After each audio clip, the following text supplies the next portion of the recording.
Okay, chapter 6, section 2 is about concentration and solubility. Solubility is talking about how well something mixes. How much solute can you get into solution at a specific temperature based on the solvent it is mixing with. Concentration is looking at the strength of the solution you've created. So a dilute solution is a small amount of a solute in a solution. So the ratio of the solute to the solvent is very little solute to solvent.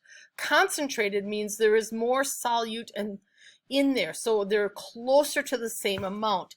If you look at this chart, I have dilute, very faint coloring. If this was, say, Kool-Aid or something.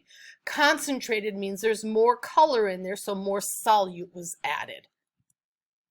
To measure concentration, we're going to be doing some math problems. If you recall from first trimester that when we do math problems, I expect you to write out the formula.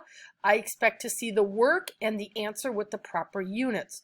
So this question that was in the book was 70% alcohol by volume, meaning if its percentage is 70%, what does that mean by an amount?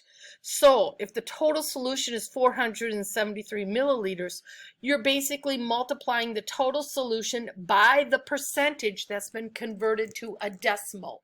So 0.7, because 70% divided by 100 equals 0.7, times 473 means 331.1 milliliters of alcohol. That is the total label or unit, milliliters, and then what it is. So this practice problem, hydrogen peroxide is 3% by volume, which means it's 0.03 when you take 3 divided by 100. If I want to know how many milliliters is the hydrogen peroxide, I want to know how much solute there is, you would take 0.03 times 237. Okay, here's a third practice problem. So this time I want to know what the percentage is. To find percent, you take the amount of the solute, divide it by the total solution, multiply that answer by 100 to get a percentage. So 60 divided by 240 times 100 equals 25%.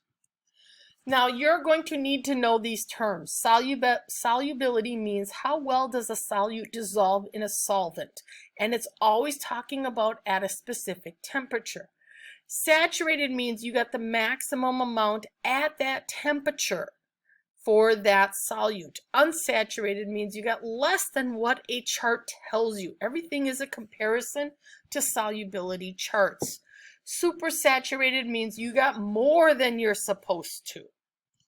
So if you look at the solubility versus temperature chart, I can look back and say here I have potassium nitrate.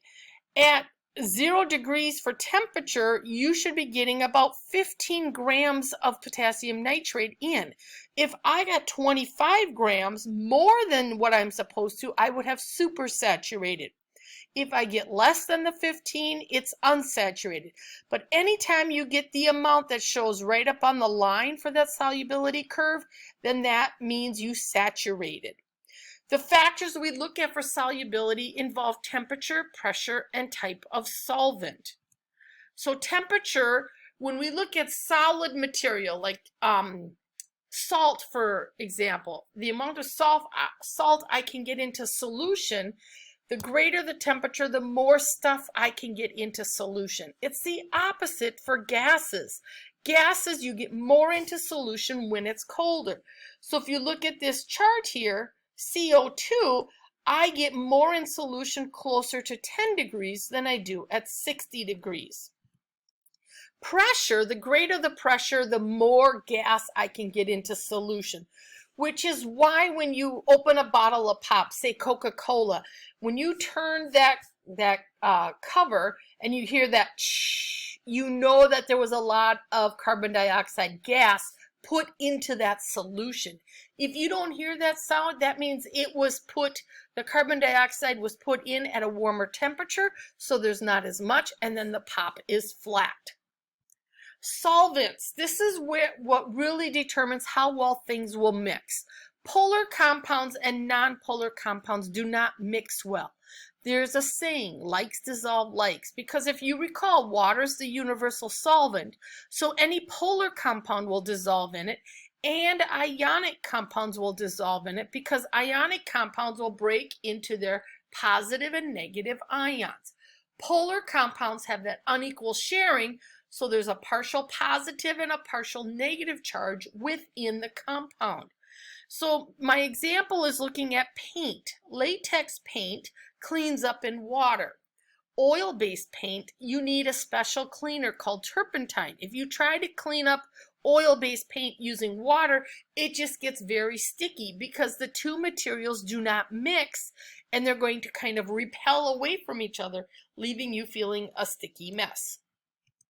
All right, the section 2 review question. So the concentration of a solution can be calculated by comparing your amount of solute to the total solution or the amount of solvent, whatever the problem is asking for. Ionic compounds will break and dissolve in water. Oil will not, because oil is nonpolar. Saturated solution means you got as much as you're supposed to at that specific temperature for that solute and solvent.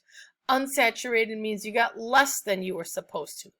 And then oxygen is a gas, and when it's dissolved in the tap water, becomes less soluble as the temperature increases. So as it gets warmer out, less gas is getting into the solution.